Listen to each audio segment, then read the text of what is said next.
C'est une des surprises de ces législatives, le score du mouvement Samopomich mené par le maire de Lviv.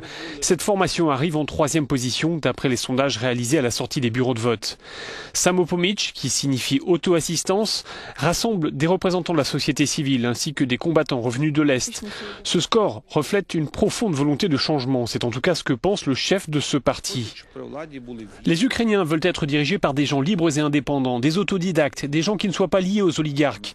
C'est pour cela que dans notre liste, nous n'avons aucun ancien ministre, aucun de ces anciens députés qui, par leur action ou leur inaction, ont contribué à plomber le pays. En revendiquant un tel changement, ce parti s'inscrit dans la ligne des doléances formulées au début de l'année par les manifestants qui s'étaient mobilisés sur la place de l'Indépendance. Et aujourd'hui encore, le changement est un leitmotiv.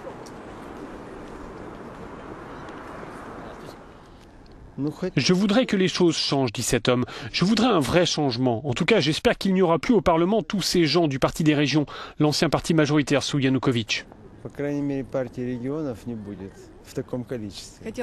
Je voudrais qu'il y ait beaucoup moins d'élus du Parti des régions, dit cette femme, et qu'il n'y ait plus du tout de communistes au Parlement. Je voudrais que le nouveau Parlement soit meilleur que l'ancien. On veut de nouvelles têtes, dit cet homme. On veut écrire une nouvelle page. On espère que ce sera une belle page, ajoute sa femme. Dans son programme, le mouvement Samopomich a notamment mis l'accent sur la lutte contre la corruption.